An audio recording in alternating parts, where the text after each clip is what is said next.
My name is Jim Berg. I've been with AERO a long, long time, and I'm currently co-chair of the Energy Task Force.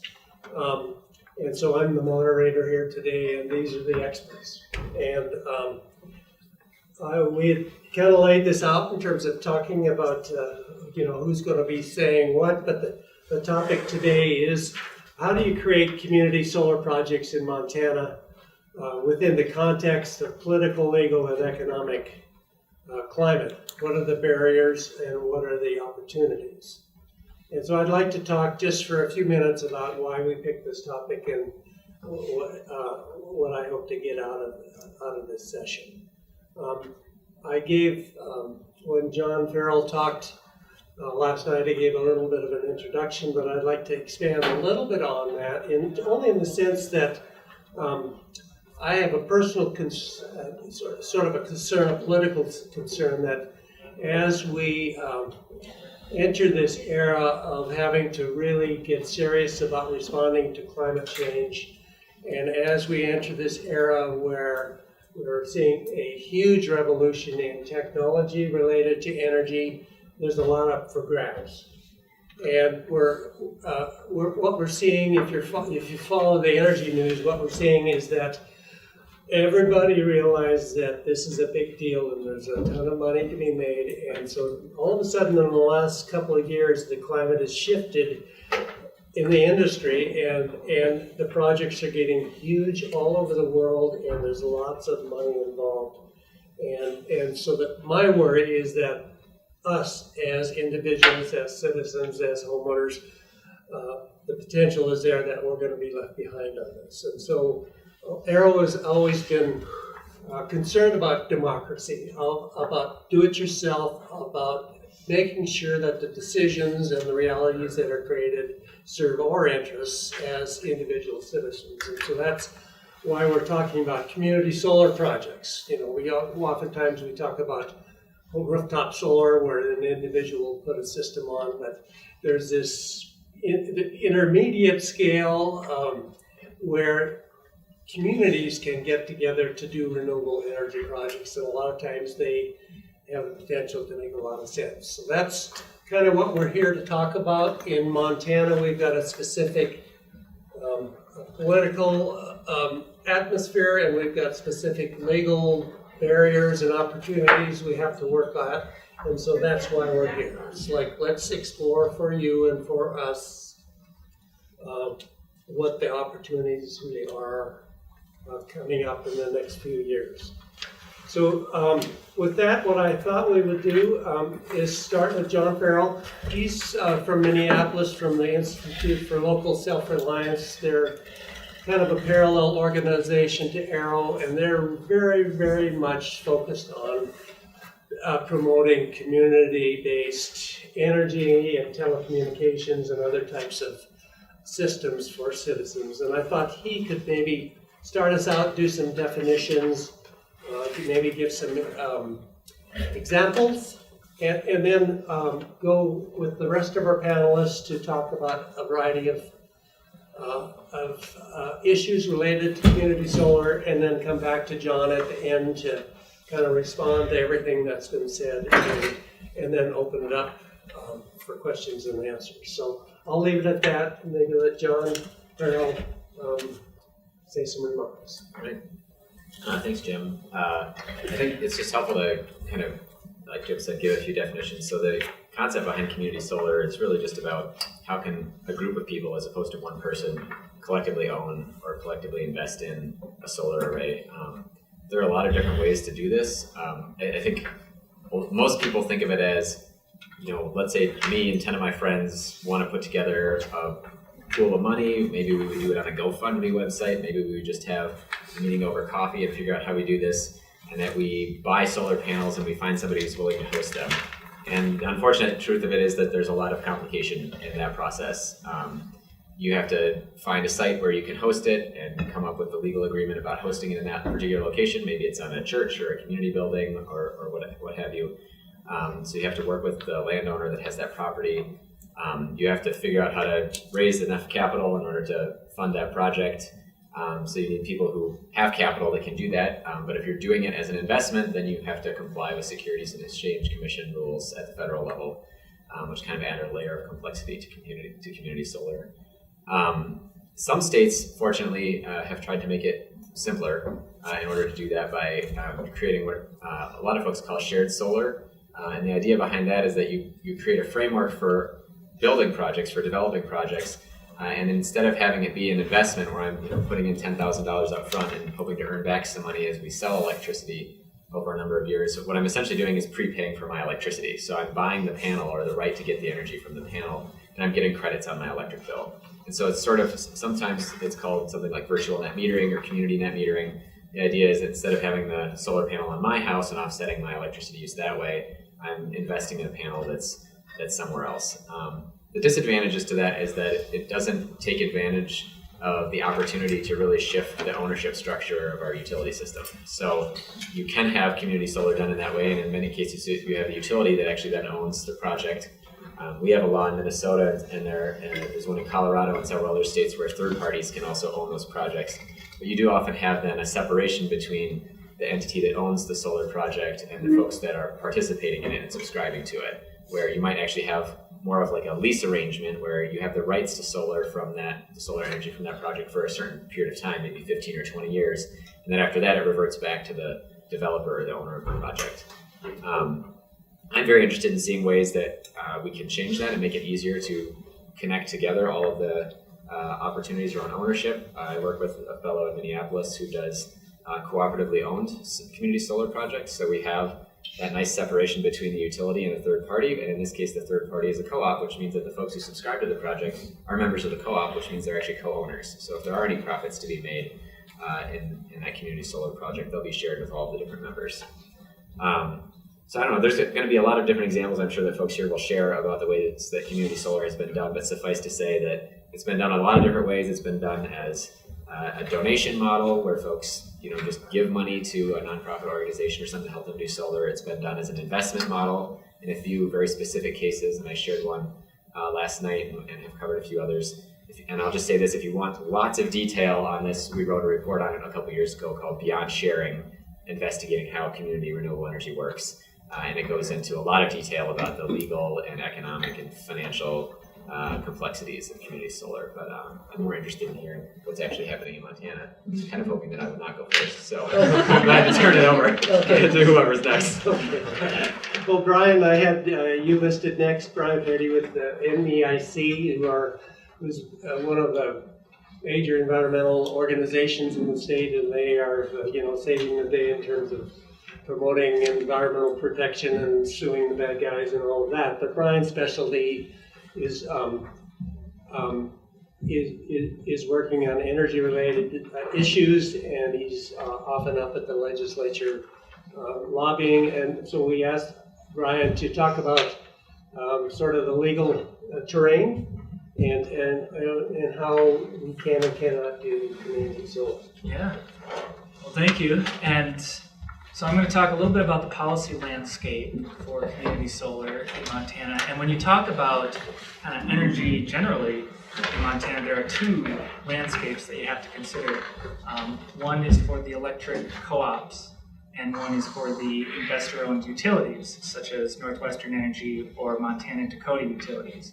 And those two sectors, the co-ops and the investor-owned utilities, are really regulated differently. And I'm going to focus in on the investor-owned, the Northwestern and NDU, and I'll let Sydney and Andrew and others talk a little bit more about what's been going on with the co-ops. The short story there, though, is that they can do community solar, and they are doing community solar, and it's really exciting.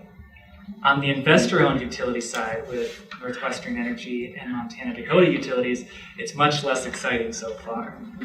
Currently, Montana does not have a policy framework in place to either facilitate or require Northwestern Energy or Montana Dakota Utilities to offer community solar.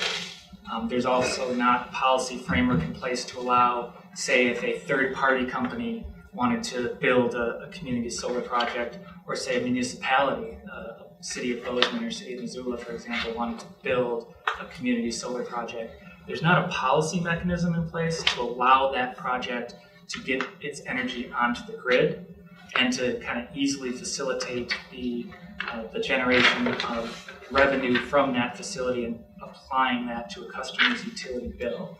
So we're a bit behind in that regard, and it is a big barrier. Now you might be saying that you've heard of the net metering policy, that's something that allows solar to get onto the grid, allows people to get solar onto the grid, but that only applies to individuals or individual companies, businesses, or industrial customers. So that allows a homeowner or a business to put solar on their property and put that energy onto the grid and receive credits for it. But it doesn't allow this community solar model whereby others can purchase output from that. So we're really behind a little bit on our policy framework to allow community solar. So currently, for the investor-owns, Northwestern and MDU, if there were to be community solar, it either have to come about two ways. Either Northwestern or MDU would voluntarily build a solar project. Right. They would voluntarily build a community solar system and allow their customers to purchase output. As you can tell, though, that is not terribly likely. Doesn't seem very likely in the near term. I'll go into that in just a second. Or we would make changes to the state laws and put that policy framework in place to allow those projects to be built. And I'll just touch briefly on that idea of Northwestern or MDU building voluntarily their own community solar projects.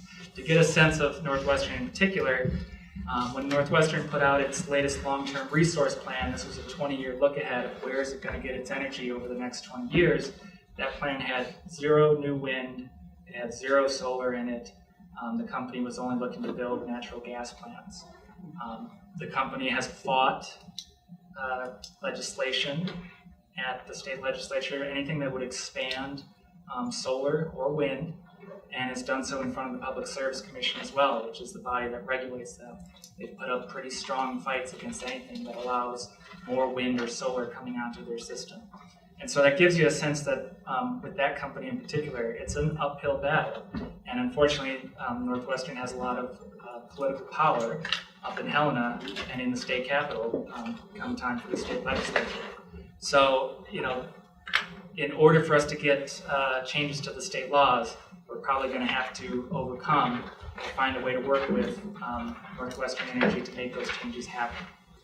Good news is, I'll end on a good positive note, is that we do have some things going for us. We know that solar is incredibly popular in Montana. Latest polls showed 90% of Montanans support increasing our use of solar energy. And you just can't get to that level of support without having Republicans, Democrats, and independents all in favor of it. So there's huge support for increasing our solar development. And the technology just keeps getting better. The costs of solar continue to come down. We know that they're going to continue to come down. And so the technology keeps improving as well. So we've got those going for us, and hopefully when the next legislative session comes around in early 2019, we can work to get that policy framework in place to allow community solar. And I'm going to editorialize here just for a second. Every time the legislature is in session, we're up there beating our brains out, working on this stuff, and the more support we have, the more testimony we have, the more letters we get from all of you during that period, the better it is. So we want you. We need you.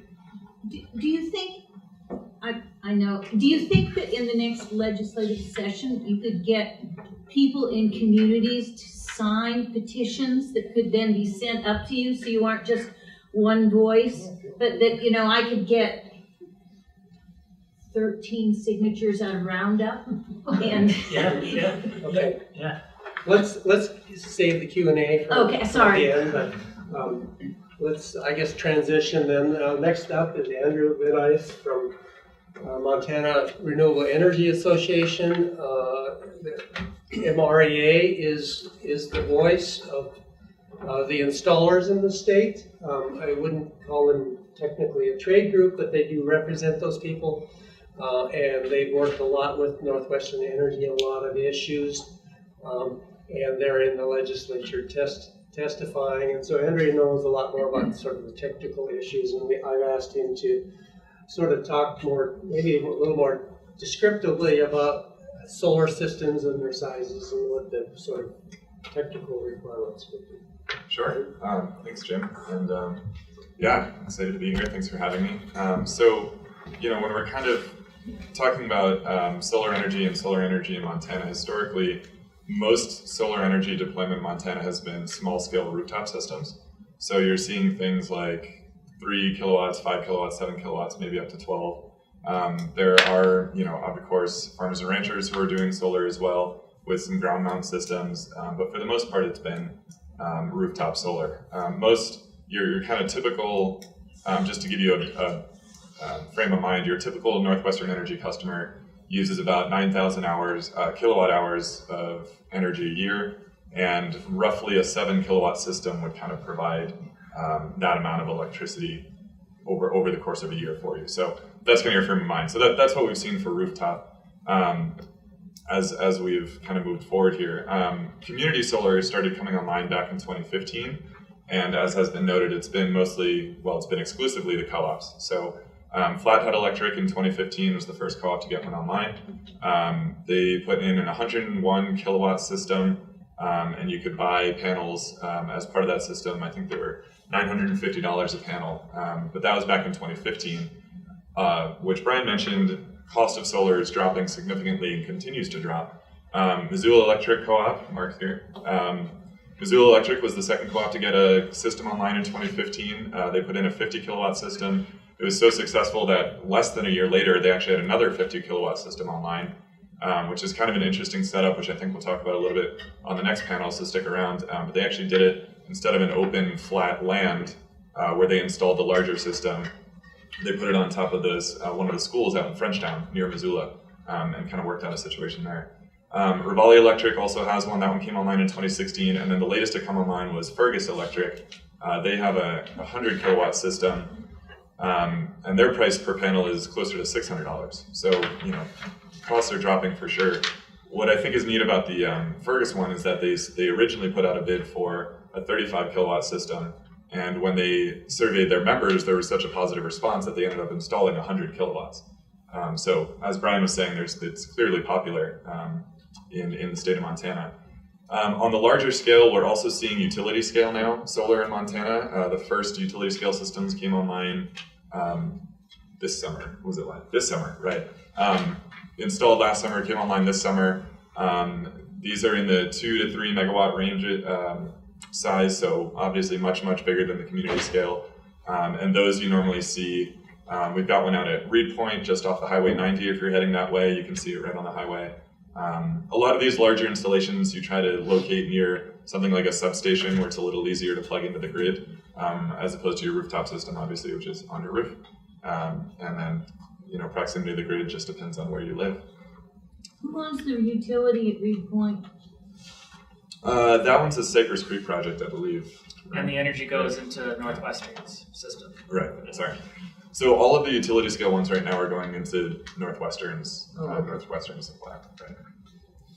And then the co-ops are, they have different ways in which they're providing them to their customers. But, all that electricity is eventually heading back into the grid.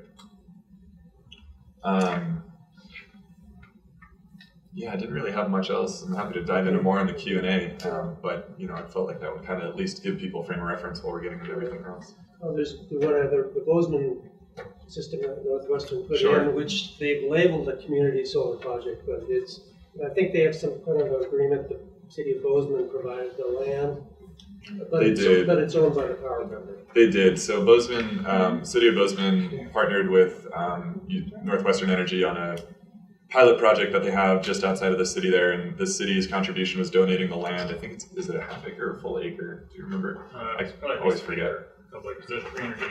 Right, so it's 385 kilowatts, and they kind of set it up as a test project for virtual net metering. So I kind of call it a virtual net metering program, where they're monitoring all the energy output, and then they have residential and commercial customers whose energy use they're monitoring throughout the day. And although not directly providing the benefits, they're kind of taking that data and lining it up and trying to see how a solar system like that would affect those customers. If it were kind of more of a typical virtual net metering setup. Thank you, Andrew. Ben Brower is next. Ben is an old friend of AERO, worked as our energy program manager for 4 years. 4 years, then he went over to MREA and now he's at DEQ. So he's making the rounds. He's having a wonderful impact in the state in all these different arenas. So I asked Ben to come today to talk about what's going on at DEQ related to solar. Sure. So DEQ is the Department of Environmental Quality, state agency, and the State Energy Office is housed within DEQ. Just to give you a little bit more background, the Energy Office has a variety of different roles. We play an energy planning role. We are responsible for helping to manage energy emergencies as they come up in the state. There is an alternative fuels and electric vehicles program. Most of my job there actually is to manage the alternative energy revolving loan program, which provides loans of up to $40,000 to individuals, businesses, local governments, nonprofits, etc. So we do a bunch of different things, and then I get dragged into whatever else is going on. One of our current projects, which really relates to the discussion here today, is what we're calling the Montana Solar Communities Project. It's a 3-year project funded by the Sunshot Initiative, which is part of the U.S. Department of Energy. And there's basically 3 phases to this project. The first phase is really about information gathering. So we've done a few things. We worked with NREL, the National Renewable Energy Lab, to do some modeling of solar potential close to a handful of different communities and reservations around the state. We worked with a couple of contractors to put together a solar market assessment, which is basically just a snapshot of where Montana's solar market is sitting right now, both in terms of the number of projects that have been developed, the policies that we have on the books, and a glimpse at where things are headed. So that's really first half, I guess, of this first phase. The other piece of this first phase is a series of community meetings we've done. We've been to Malta, Great Falls, Miles City, Billings, Butte, Missoula, Bozeman, Polson. Just wrapped up that series of community meetings. And the intent there was to share some case studies of what community scale solar looks like, and to hear from folks about what animates them, what they're excited about doing, and then we'll build off of that to go into rounds 2 and 3 of this project. Round 2 is really to develop a menu of options report, sort of a roadmap of if you want to do solar on your school, what does that look like? What are the first steps? Who should you be talking to? If you want to do a bulk purchasing program, a solarized program, as they're typically called, where you get a bunch of different individual households or businesses together and work to drive down the price of solar by essentially doing this bulk purchasing model. How do you get started on that kind of a project? Or if you wanted to do a shared solar or a virtual net metering project akin to what we've heard these guys describe, what are the policy constraints? Where could you easily go ahead and just do this without changing the statute? Where would you be able to set up a project? Who should you be talking to? How do you get started? So that menu of options report, that roadmap is sort of phase 2 of this larger project. And then the third phase, which we're actually going to get into in the next year as well, is to go and provide more direct assistance to individuals or community leaders who are trying to put these kinds of things together. We have some money, about $80,000 altogether, to help with engineering and some of the planning phases of projects that will hit the ground. This is a project that is being supported by and is being done in partnership with a variety of different organizations around the state, including Northwestern Energy, Montana Dakota Utilities, our 2 investor-owned utilities, as well as a handful of electric co-ops, Missoula Electric Co-op, Flatten Electric Co-op, and the statewide organization, MECA, Montana Electric Cooperative Association, is also a partner and a supporter in this project. So we're really, and then additionally, MREA is a partner in this project. So we're trying to bring folks to the table and jump on what's possible right now. and identify barriers that people are running into. But it's an exciting project to be working on. These community meetings were attended by a really great range of different people. We had, board members for electric co-ops. We had individuals who were just trying to figure out how to do this themselves. We had local elected officials. We had state elected officials. So a lot of really good conversations that I hope we can move on with. So we're a resource to you and to organizations like AERO that are trying to figure out how to make these things happen. We're happy to work with you all to see what's possible. Thank you. And next we'll have Sydney Awesome, who is from Billings, and she's on staff with the Northern Plains Resource Council. I know Sydney because she comes down monthly to Livingston to help us organize our solar events and projects in Livingston.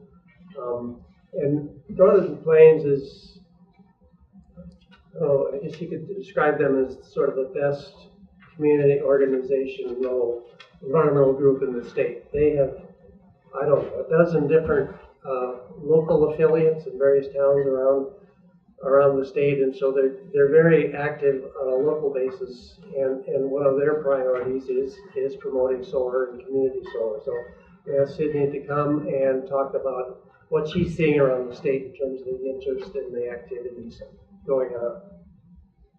Yeah, so I'm going to talk a little bit about the grassroots organizing behind community solar in Montana right now, and I'm going to tailor my comments specifically around the organizing that we're doing with rural electric co-op members to bring community solar projects to their co-op. And I want to do that for two reasons. One, as all of these guys have mentioned, rural electric co-ops are really pioneering that innovation in Montana. And the second reason is that rural electric co-ops are founded on that principle of democratic member control, meaning the members are part owners of the co-op. And so that's a great way to bring the grassroots in behind this. And when we talk about organizing rural electric co-op members, we organize them behind a couple of issues. And the first is reopening that democratic member control. We've seen that get a little stymied in some of the co-ops throughout Montana. So the first thing we want to do is make sure that we're reopening those channels for communication between co-op members and the co-op leadership. So things like getting mail-in ballots back in place for their elections, or putting their bylaws online, things like that. And then the second, of course, is to encourage those co-ops to adopt renewable energy and energy efficiency programs. So for this conversation, community solar.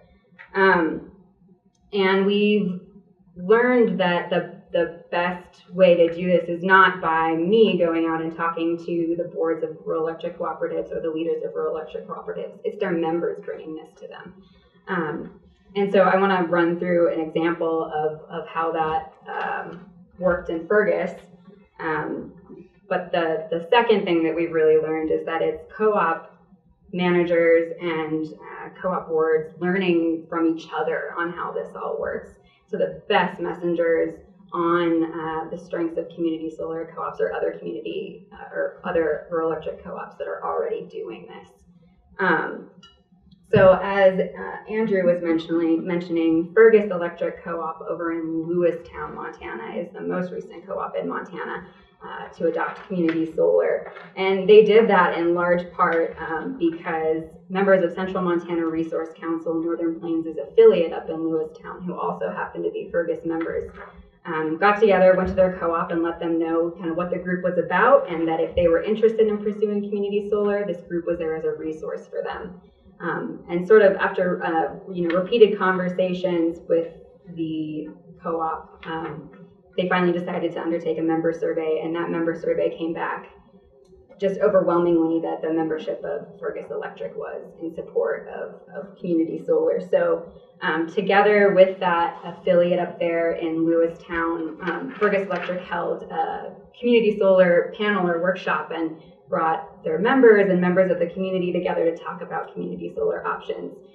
They took the names down of everyone that was interested in community solar that was a member of the co-op, and that was the basis that they used for reaching out and contacting those members when they actually decided to undertake that program. The other thing that I think is really neat about this example is members of Central Montana Resource Council, knowing that co-ops learn best from one another, went out and reached out to the other 3 co-ops in Montana at the time that already had community solar, one of those Missoula Electric Co-op, and asked them all the questions, asked them, did they do a member survey? What size system did they end up putting in? How much did they sell the panels for? Did they let their members make payments on those panels or all up front at once? And then they went back to the co-op and presented all that information and really fostered that relationship with their co-op leadership and were seen as big resources rather than sort of like nagging members, I guess. And so in just this last September, that community solar array at Fergus went live. And another really significant thing about that project is that the co-op, both the leadership and the members of Central Montana Resource Council did such a good job drumming up support for this project that the panels many of them ended up selling before they even set a price on them. So that's a really big deal. So yeah, now we have 4 co-ops in Montana with community solar, and I understand that a month and a half in, the Fergus project is going great. So right now we're working with members of Park Electric Co-op and Beartooth Electric Co-op in the same model to do the same thing, to engage members, to push and give them resources to bring to their co-op leadership. And we're really confident that soon we'll see a couple more rural electric co-ops in Montana adopt community solar. And I have a couple of fact sheets with me. One that has that graphic that John showed last night. If you're a co-op member, this is a report card on different things about co-ops, but both energy efficiency, renewable energy, and then democratic member control, just kind of how your co-op's doing. It's a little old, so there are some positive improvements to this report card. But anyway, I've got those if you want. Great, that's really helpful. So that's the lay of the land kind of now, and then now we put the huge responsibility back on John. He didn't want to go in the beginning, so now he's obligated to wrap this all up, make sense of it. And How do we fix it, John? what do we do in the future? The organizing is a good strategy for fixing anything. I'll say that much. I think one of the things that we've tried to do, our organization is more of a policy group and a technical resource to folks that are working on the ground. And a lot of what we try to do is make sure that the stuff that we're doing in terms of research is as much oriented as possible toward helping people do this kind of work. So around co-ops, I love the report card from Northern Plains. It really gets into the meat of these issues around democratic governance, around co-op ownership, around kind of even the history of co-ops. So we actually, inspired by this, did a report called Remembering the Electric Co-op. We like puns as well. And it covers nationwide, takes a look at the rural electric cooperatives, why they exist in the first place, which was nobody else wanted to provide electricity to many of these rural areas, and kind of the inspirational spirit behind them of like, well, we can do this, and the way that that individual members were able to come together and to provide electric service, but also in the spirit of doing economic development. And that's what I think is so exciting about community renewable energy and community solar, is that it is back in that spirit of, we're going to build it here, we're going to use local labor, it's going to be of an economic benefit within the community. One of the things that we try to do when we get back to that reflection on the different kinds of utility companies, I always get back to this point of, I see solar as a technology, but then also community solar as an ownership structure as a really important way to relocalize ownership of energy. The reason that we have the structure of energy companies that we do is that 100 years ago it really made sense to have monopolies. We didn't want to build more than one grid, and it was also really difficult and expensive to produce electricity, and to do that cost effectively you needed to do it at very large scale. And so we made monopolies because it made sense to have them, or in the case of co-ops, because nobody else was going to serve them and you might as well just have one that's community owned. so the tension that we end up seeing a lot around community ownership is around this fact that you have community-owned or publicly owned utility companies. So you have one municipal utility, for example, in Montana as well, that's publicly owned, where, and we cover this in that report, a lot of the culture has sort of shifted away from local control and ownership to a focus on the aggregation. So, all of these distribution co-ops will buy their power from some wholesale provider, and many of them don't generate their power locally at all anymore, or maybe they just have one or two kind of backup plants. And that relationship has meant that there's less local expertise and knowledge about even how to do this than there was 70 or 100 years ago when they got started. And the second way that this plays out is with investor-owned utilities. You have companies that were given this monopoly and are used to not having competition and not having to be as responsive to what their customers might want at a local level in a time of very turbulent technological change that is relocalizing the opportunity to have control. And so part of what we do is talk about, for the folks who have a community-owned utility, kind of relighting that fire and understanding of the fact that, hey, we're owners and we can do something about this. So there are 2,000 municipal utilities across the country where the city is the owner of the utility company and the city council is in charge of it. Or there are, several hundred electric cooperatives where folks, I think I remember one person from the National Organization of Co-ops told me recently that only about a quarter of people who are customers of electric co-ops even know they're a member. So helping them to understand, like, there's something here that we own and it's our responsibility to take care of. But most folks are served by investor-owned utilities, especially folks in cities. And for that one, I think it's more about how do we establish the principles of what we think a utility should be like if we're going to continue to let them have a monopoly. And to remind ourselves that we're the ones who give them that monopoly. Like, we wrote the law 100 years ago to say you can be the utility company, and we have the power to change that if we want to.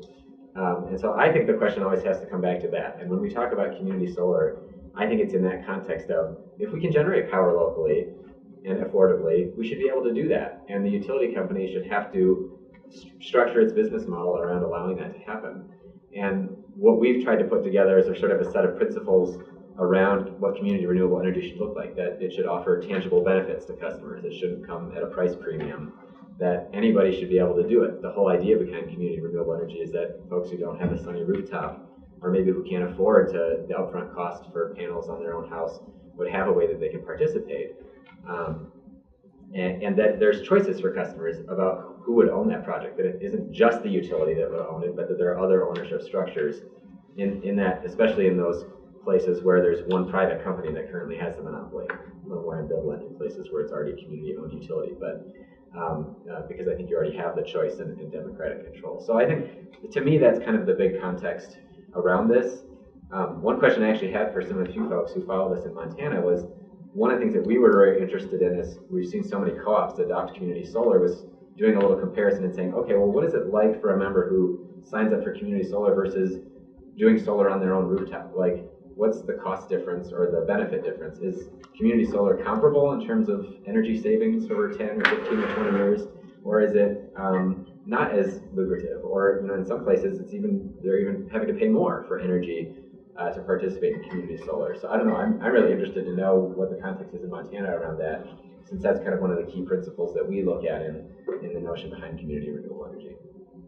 So I'm cheating, I'm asking the first question. So that's the first question, I guess. Maybe some of the financing would be a good place to start. Yeah, the Fergus Electric Co-op example is an exciting one, and significantly because it was built at a very low cost for solar that we've seen built in Montana so far. So this was, again, a 100 kilowatt array, and again, back to Andrew's numbers, a 7 kilowatt array might be what you would need to serve a typical household for all of its energy supply. Right now in the state, we're seeing rooftop solar at that residential scale installed at about a $3 per watt price. Just to compare that with the Fergus Electric Co-op, that was installed at about $2 per watt. So the economy of scale kicks in, and you see savings when you jump up from a 7 kilowatt array on your roof to a 100 kilowatt array in the ground. And the members who are participating in that project are going to see a simple payback on their upfront investment of about 9.5 years. So the energy savings they'll realize from the credits that are generated by that panel that they've bought will cover their upfront costs in about 9.5 years. If you were an individual going out doing this on your own, you'd probably see a payback in the 12 to 15 year range. That's just kind of how things are breaking down right now. The economics are pretty good in the Fergus Electric Co-op case because their electric rates are about 11 or 12 cents a kilowatt hour for a residential customer. I'm sure Mark can break down the economics a little bit more in detail for the Missoula Electric Co-op, the Valley, and Flathead, but just to give you a quick overview, the residential rates there are much lower. Probably what, the 7-8 cents kilowatt hour range. And so participants in those projects are seeing a simple payback of more 20, 23, 21 years. So, it's questionable whether people are doing this primarily for energy savings or an economic reason, or whether they're doing it for other reasons because they want to see more solar supplying electricity to the grid, which is a totally valid reason to participate in something like this. But yeah, that's kind of how we're seeing things breaking down, I'd say, right now. Northwestern Energy customers are paying about 11.5 cents per kilowatt hour, so pretty comparable to the Fergus Electric one. Mark, you probably should have been up here too.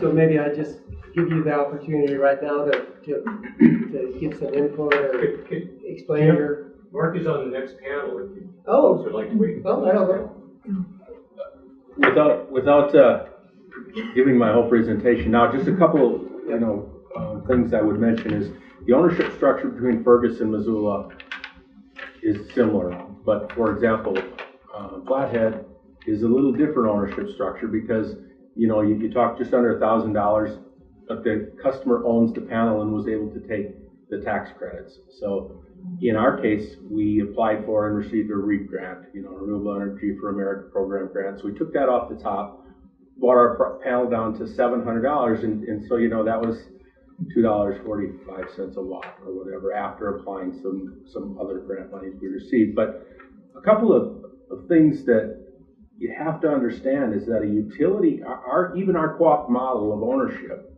we are going to be required to pay utility property taxes, where the typical homeowner isn't going to see their tax bill increase, I don't think, at least that's what I'm hearing. We're going to have a significant tax liability over the life of that community solar project, so we have to build that in to the cost.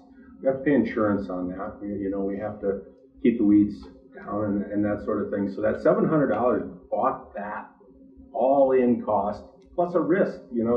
There's risk to ownership if an inverter goes out or we have other problems. So we had to build in a little bit of a fund for that for 25 years. But that's kind of why these numbers are different. And I would say though that Ben's numbers seem like they're pretty accurate. And Western Montana's energy is quite a bit cheaper. Okay, great, thank you. So let's open it up to questions from the floor. Yes. Okay, well, I think my first question is for Sydney.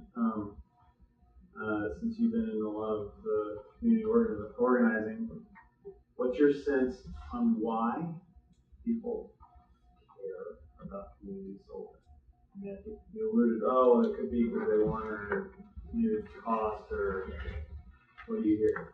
Yeah, well, so interestingly enough, I just did a project where I went around Montana and filmed people telling me why they cared about community solar, and it, by and large, was that people thought that it was the right thing to do and the right direction to move. So it's exactly what Ben was alluding to in a lot of the cases, that they want to see more solar on the grid, go back onto the grid, and then community solar specifically. That they don't take on the same risks in a community solar array that they would if they put it on their rooftop. So the economics of it. Can I sub question that? Yeah. Just to distill that down a little better. Do people see do they like to see a greater solar input because of the environmental benefits? Because of energy independence? I mean, obviously, a lot of these things aggregated together, but what do people seem to get most charged up about? I think that's pretty dependent on location in Montana right now, honestly. But I would say the environmental benefits, by and large, in my experience. Okay, add on that too. So Ben mentioned the Montana Solar Community Project, and we were only in 8 communities, but had a lot of these conversations. One of the questions we were asking of the communities that we were going to is, what is your vision for solar and community? And of the different types of community scale solar projects we talked about, what interested you and why? So we were kind of trying to dig at some of the same questions. And I think what rose to the top for a lot of the shared community solar was kind of what you said. It makes sense for a direction to be going that way, for utilities to be installing more solar. But also I think the accessibility might be a little easier. There are certain upfront costs that sometimes are a little more expensive than buying, a couple panels versus, a 3, 4, or 5 kilowatt system. You could buy a couple panels that's more like a kilowatt. And of course, that's going to depend on what you're trying to do by investing in solar. If you're trying to offset all of your energy use versus a portion of it, or if you're doing it just for the environmental benefits or not. But I definitely heard accessibility, I think, as one of the themes that kind of came through when we were talking about those types of systems. People, I think, in general, also like the idea of shared solar, community solar projects, because they see that there is that economy of scale when you get up to 100 kilowatts or more, that your costs go down. I would also add that we heard from a lot of people who were really interested in solar, but more interested in solar plus batteries, that were really interested in sort of combining, building microgrids and making community centers resilient to natural disasters by building in storage and batteries and all the rest. And so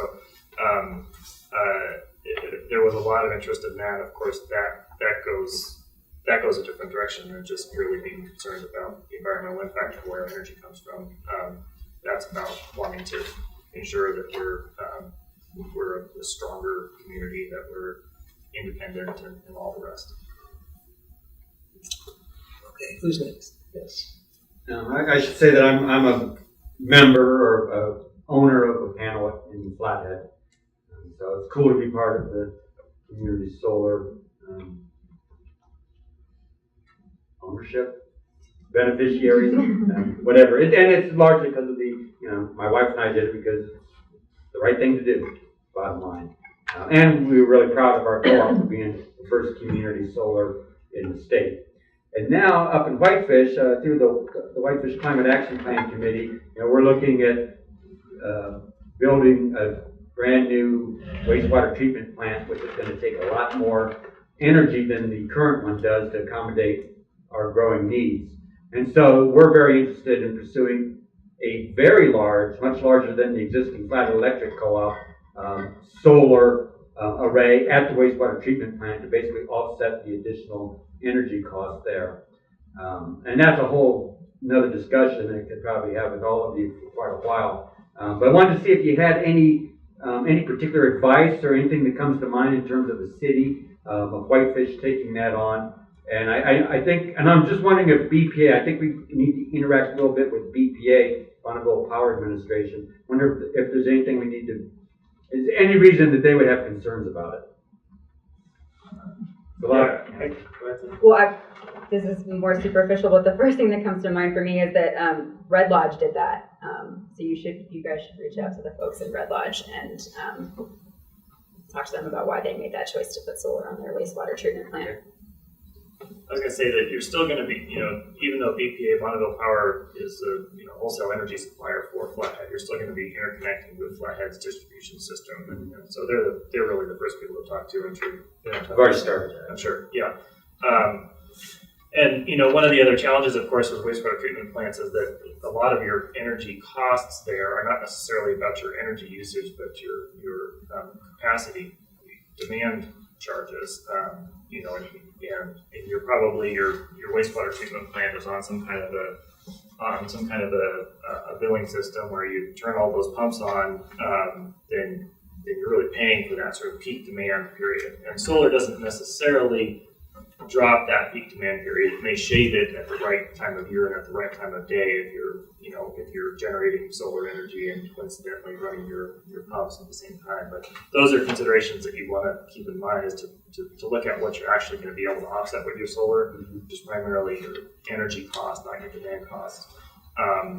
In some places where the demand costs are so significant, it's starting to be economical to look at on-site battery systems to bring online as you're charging, running your pumps. But that might still be a little bit out of reach given the relatively low energy costs of electric. So we could talk more though. One of the issues though that you'll have to wrestle with is that as a municipality, you're not going to be eligible for a 30% federal investment tax credit, just as an individual, city jumping in and making this investment. And really, there haven't been